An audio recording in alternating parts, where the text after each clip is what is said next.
Hi guys, welcome to Strength Reversed. My name is Amy. Thank you so much for joining me today. Hello, if you're a new subscriber, and if you're not, thank you so much for joining me again.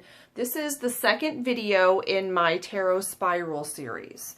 And it took me a couple of weeks because I got a little caught up in trying to make sure I had every piece of information, and you know that's never going to happen. So I decided I just have to get on the camera and make this video. So 2 weeks ago, the first video was about the Fool. So I decided to start at the beginning.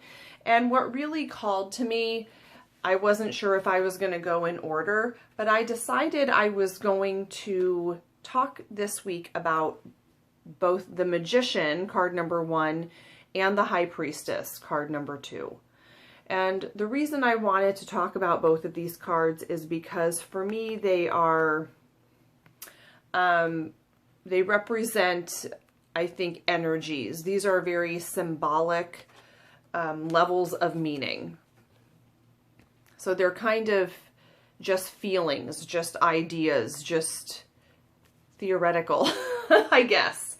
So after the Fool, who is, you know, card 0, and he's this, I think the most basic essence of who we are. We're just seekers, and we're trying new things, and we're learning as we go.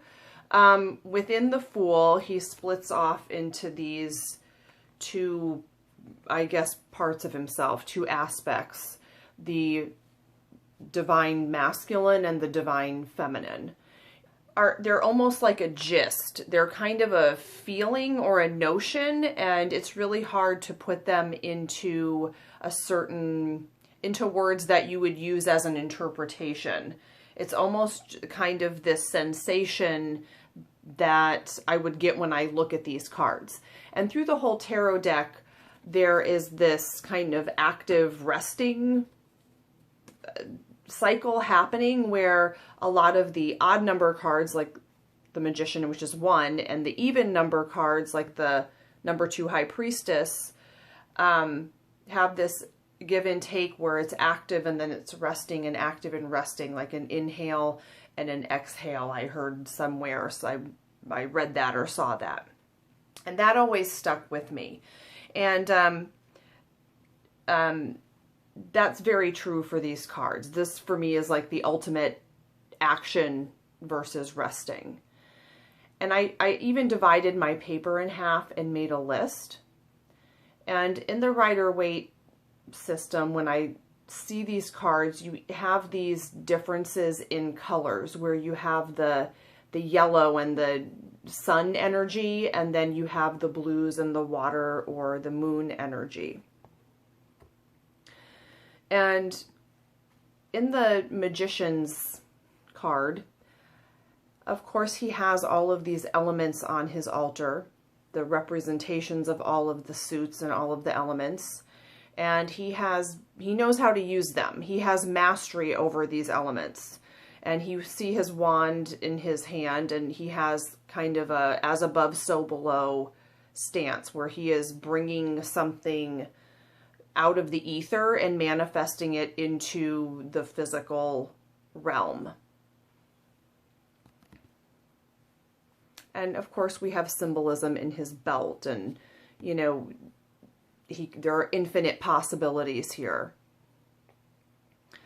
And so for me, the Magician card is this active, divine masculine. It is making things happen, controlling, in all of the spectrum of whether it's positive or negative, to control something. It is doing. He is a thinking card. He is an action card. It's about having a skill and bringing something into consciousness. It's a very conscious, planned, active, awake kind of card. Whereas the High Priestess is the mirror. It's not a shadow side, it's just a mirror of all of that. It's a resting card. Instead of the outer world, it's the inner world. It's not about thinking or skill. It's just about knowing, as in wisdom. You know, inner knowing. It is about, you know, the wisdom of the universe and the secrets of what's inside. It's intuition. It's water. It's the unconscious as opposed to the conscious and the material world. It is understanding. She doesn't just think things, she really understands how everything works. She trusts herself. It's emotional. And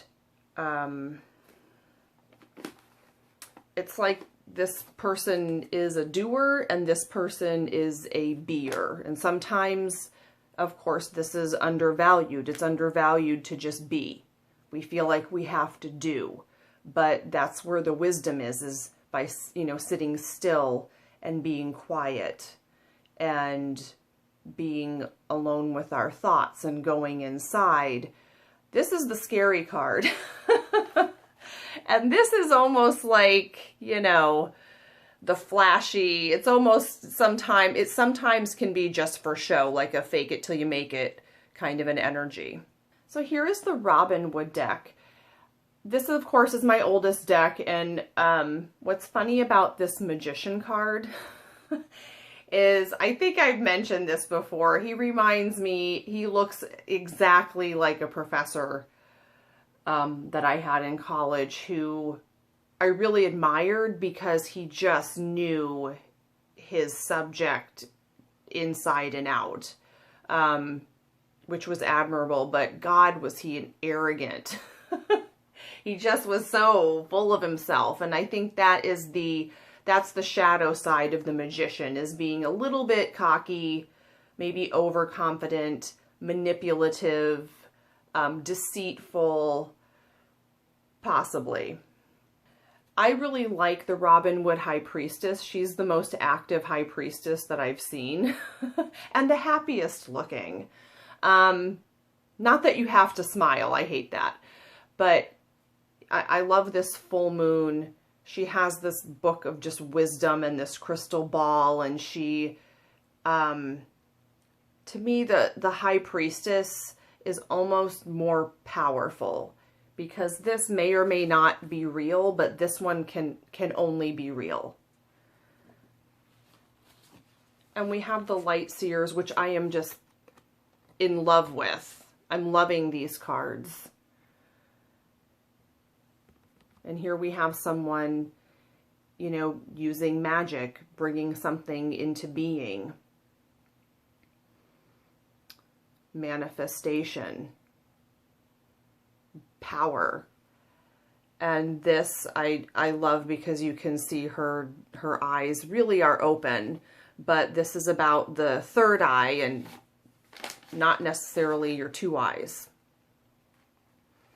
And just this connection to what's inside, this connection to the universe. Power in a different way. This is the Circus Magi deck. We have the Thaumaturge, who is just a magician. And in this guidebook, it was really interesting because he talks about the magician having the elements of the trickster in many myths and different cultures. The trickster, who is,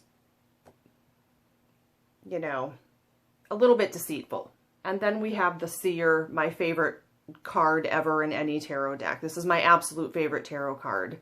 This is an Oulad Nile dancer on Pamela Coleman Smith's body. Tarot cards in the tarot card. And I love that it's called the Seer. It's like seeing what's real, whereas the magician is more of, the illusion. And the High Priestess is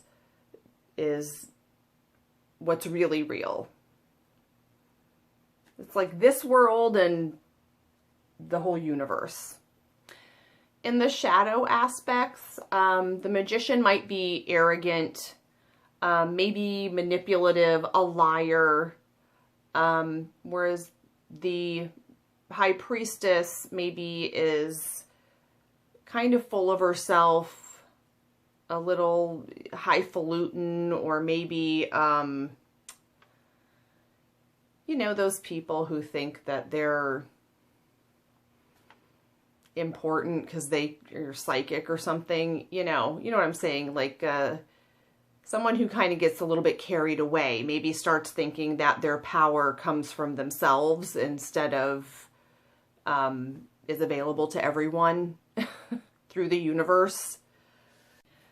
Thank you guys for watching. Let me know what you think of the Magician and the High Priestess. What meanings do you take from these cards? When these cards come up in a reading, I really just have to go with my gut. I have to let my mind go and really trust what comes up intuitively. Whereas some cards, I see it and something goes off in my head and I just kind of know, oh yes, it means this and that feels right. These cards, I really have to dig deep and trust my gut with these. So thank you guys for watching. Make sure you like or subscribe. And I will see you for number 3. I don't know what card I'm doing next. It's a surprise. Bye, guys.